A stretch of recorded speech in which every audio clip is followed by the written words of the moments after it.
So I'm the crazy lady that thinks that castles are metal devices that are engineered structures that move and stuff. Metals, mercury, and magnets. I believe a long lost civilization called Tartaria had the technology to harness the Earth's electricity, free energy, magnetically, and turn it into free energy. Did I already say that? Anyway, back to this crazy idea. I made a couple videos. A really great one referring to the Game of Thrones intro where they show how these structures are moving parts. So this video is about this comment. I always believed people knew about frequency and vibration. It's easy to embed metal into stone with the right equipment. I don't think we embedded metal into stone. I think we turned metal into stone. And we think it's stone. Someone commented that I should watch the Elementals movie for a clue. And I'm not even 1 minute in. Watch this. Is this in every intro? Okay, not that part. So this star, or light, blue plasma, watch the castle. Did you see that? The castle changed. Okay, let me rewind that. Watch when this blue plasma star that comes from the firmament, which looks like a drop of water.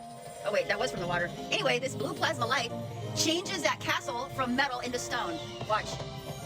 It's a metallic castle that is converted into stone using that blue plasma light.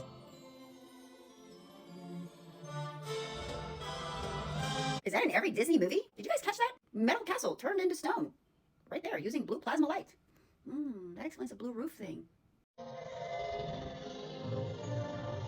I had an epiphany. Tinkerbell. What's tinker? Etymonline.com provides the root meaning of words. It's etymology. So tinker has a few meanings, but one of them is the sound made by light hammering on metal. Listen to that video again. You can hear the tinkering. The different sparks that you're seeing off of Tinkerbell's wand is the sparks of the sound made by these metals because they're being hit by light. Tinker? I'm gonna have to think about this one. Quick recap on how I think we petrified metallic castles into petrified stone ones that we see today. What could this be if this was made out of metal? You see, they didn't build these structures to be pretty. They built them because they were purposeful. These are energy resonators. They were harvesting magnetic energy from the earth and somehow converting it into electric energy for free using these devices. This is a video that started it. This is the introduction to the Disney movie Elementals, where I saw that Tinkerbell light would go through the water and then change what looks like a metallic castle into, later on, the petrified stone one that we see everywhere. These are machines. They were engineered for a purpose. And now we can't figure it out because they're made into stone. Here she is in every Disney movie showing us exactly how it's done. The word tinker also means the sound made by light hammering on metal. When you apply different elements to metal, like fire or lightning, they are going to spark different colors. This is chemistry.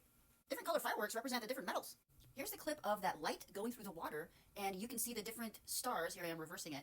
All the little stars coming from the magic wand are all different colors. It's going into the water, and the water looks really silvery. So water changes color based on the different minerals that's in there. And here's the metallic castle, clearly metallic, and as soon as that light hits it, it is petrified into stone. And this is right here where it shows the firework display of the different colors, which could be the different metal. I made a lot of videos recently about Tinkerbell and her transforming the Disney castle from a metallic castle into petrified stone. And I posted it on Facebook, and I want to share some of the comments because they got me thinking. Here's a comment. Why are there seams between the stones at regular intervals that suggest a maximum block size that can be moved when building a castle? Metal would be seamless or could have seams that represent a volume heavier than the capabilities at the time of construction. So block sizes have different seams in it. If this was one giant piece of metal and you electrocute it, you would think that there would just be one giant piece of stone. And this comment, more than likely glass if it was anything, something minerally related. That makes sense. What if they weren't metallic castles? What if they were glass ones? We used to have these giant buildings made of glass, crystals. Could all those castles have been made of glass, forged in the pyramids? I mean, there's already a bunch of sand there. The pyramid is a giant brick oven. You can make the glass with the materials that's right there, transport it easily because it's lighter. And when you are done using it and you want to hide this technology, you petrify the glass with a little bit of lightning, Project Bluebeam, and hide the technology. And we're left with this crap.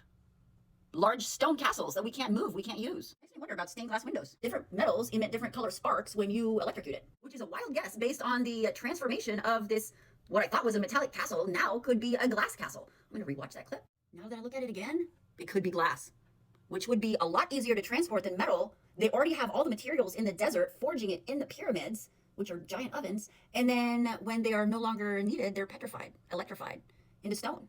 So the different seams in the stones could be the different panes of glass. Speaking of glass, makes me wonder how they made stained glass windows. You see, if you have rusty water, the water looks red. So this might be stained with minerals. So this could be a glass castle that is stained glass made of different metals.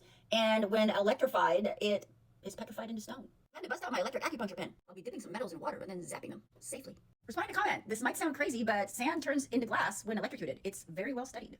This just put everything together. All this seemingly impossible geometric architecture, they were created using frequencies. The guy that made my machine, the Cyma 1000, Dr. Guy Peter Manners, studied cymatics, which is the art and science of seeing sound. Sound made visible using sand. Here's an example of Chladni images. Chladni is the name of the musician that would put sand on steel plates and play a violin bow, creating these cymatic patterns, which look like these windows on cathedrals, which were created by frequencies. We use frequencies to shape sand castles, and sand can be turned into glass inside a pyramid, which are brick ovens, which brings us back to these crystal glass castles petrified into stone as shown in the intro of Disney movies. The word tinker is the sound of light hitting metal. The electricity in the air explains all the different colors that we see in the sky. Those fireworks are electrical sparks produced by different metals.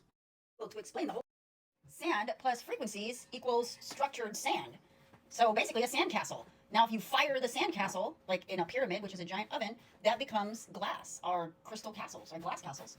And as shown in Disney by Tinkerbell, which tinker is the sound of light hitting metals, which glass is made of different metals, it's in the sand, glass castles hit with this laser light that goes through water, becomes petrified castle, which in turn, if you grind it up, becomes sand. So this entire cycle is about generating electricity somehow. I don't know. I got more experiments to do.